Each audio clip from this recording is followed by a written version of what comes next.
আজকে সানডে দুপুরের লাঞ্চে বানিয়ে নিয়েছিলাম বিরিয়ানি।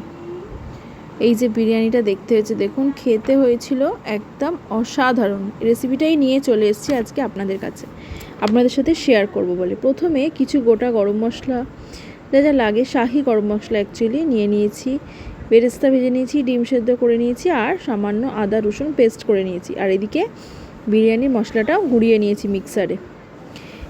এইবারে ম্যারিনেশনের পালা। প্রথমে চিকেনগুলোকে ধুয়ে পরিষ্কার করে নিয়ে তার মধ্যে একে একে টক দই, বেরেস্তা, আদা রসুনের পেস্ট, একটু কাশ্মীরি লঙ্কার গুঁড়ো, একটু বিরিয়ানির মশলা, সমস্ত কিছু দিয়ে দিলাম। এইবারে এর মধ্যে হাত দিয়ে ভালোবাসা, হাতের যে আমাদের ভালোবাসা থাকে সেই দিয়ে ভালো করে মেখে নেওয়ার পালা। এটা হচ্ছে ম্যারিনেশনের একটাই স্টেপ। আমি একটা ভাবে করি, কিছুটা নুন চিনি দিয়ে দিলাম, ব্যাস। আর কি, কিছুটা নুন চিনি দিয়ে দেওয়ার পরে আমরা আরেকটু সাদা তেল অ্যাড করবো এর মধ্যে, কিছুটা সাদা তেল দিয়ে দিলাম। এই হচ্ছে এর ম্যারিনেশনটা কমপ্লিট। চিকেনের ম্যারিনেশন আর কিছু দরকার নেই। এদিকে আলুগুলোকে স্লাইট ফুড কালার বা হলুদ দিয়ে একটু ভেজে নিতে হবে সাদা তেলে। আচ্ছা, এটা কমপ্লিট। এইবার এই তেলের মধ্যে বেরেস্তা ভেজেছিলাম, আলু ভেজেছিলাম, সেই তেলটাকেই দিয়ে দেবো প্রেশার কুকারের মধ্যে। প্রেশার কুকারের মধ্যে দিয়ে দেওয়ার পরে যে ম্যারিনেশন করা চিকেনটা ছিল সেটা এবারে অ্যাড করার পালা। একে একে সেই চিকেনটাকে অ্যাড করে দেবো। এই যে চিকেনটা অ্যাড করে দিচ্ছি, ম্যারিনেশন করা চিকেনটা। ব্যাস, এই চিকেনটা না, সত্যি কথা বলতে বিরিয়ানি করতে ভীষণই কম টাইম লাগে, কিন্তু এর যে সমস্ত রকমের স্টেপগুলো, এটা স্টেপ বাই স্টেপ ফলো করে যেতে হয়। এগুলো যদি হাতের সামনে একটু করে নেওয়া যায়। এদিকে যেমন আমি চালটা ইন্ডাকশনে ফুটতে দিয়ে দিয়েছি, কিছুটা গোটা গরম মশলা দিয়ে চালটাকে আমি ফুটতে দিয়ে দিয়েছি। এদিকে যেমন আমি দুধটাকে রেডি করে নেবো। এখানে আমি গুঁড়ো দুধটাকে জাস্ট স্লাইড একটু জলে গুলে নিয়েছি, আর এখানের মধ্যে কেসার দিয়ে দেবো, আর দিয়ে দেবো সামান্য একটু ফুড কালার। ব্যাস, এই ফুড কালারটা দিয়ে দেবো, কেসার আর ফুড কালারটা দিলেই আমার এইটা রেডি হয়ে যাবে। এর মধ্যে আর কিছুই দেওয়া নেই, এখানে আমার এই কেসার দেওয়া দুধটা রেডি হয়ে গেল। এইবারে আসছে সেই স্টেপ যেখানে আমি কি করব, লেয়ারিং করব।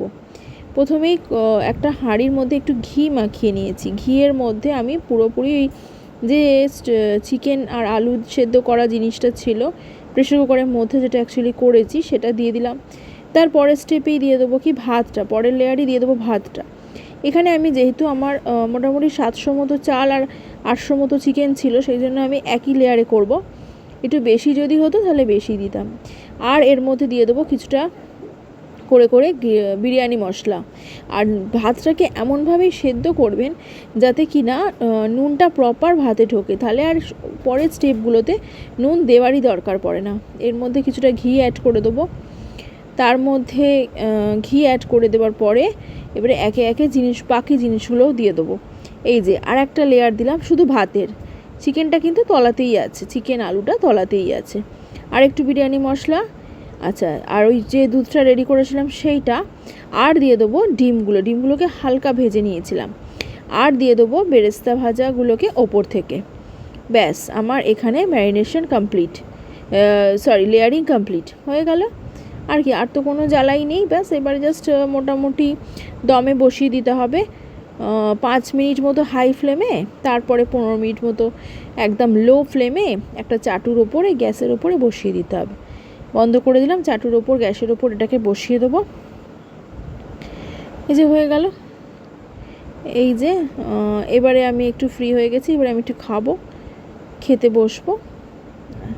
চলুন শেয়ার করে নিই কেমন হলো এই বিরিয়ানির রেসিপি আপনাদের সাথে। কেমন লাগে আপনাদের, দেখুন বিরিয়ানির রেসিপিটা। এইভাবে একবার ট্রাই করুন, মাস্ট ট্রাই আমি বলবো। যা খেতে হয়, এই যে হচ্ছে তার রেজাল্ট, দুর্দান্ত খেতে হয়। করে জানাবেন কমেন্টে কেমন লাগলো, আর ভালো লাগলে একটা লাইক আর শেয়ার করে দেবেন। দুর্দান্ত খেতে হয় এই বিরিয়ানিটা, পুরো ঘরোয়া পদ্ধতিতে সিম্পল একটা রেসিপি বিরিয়ানির।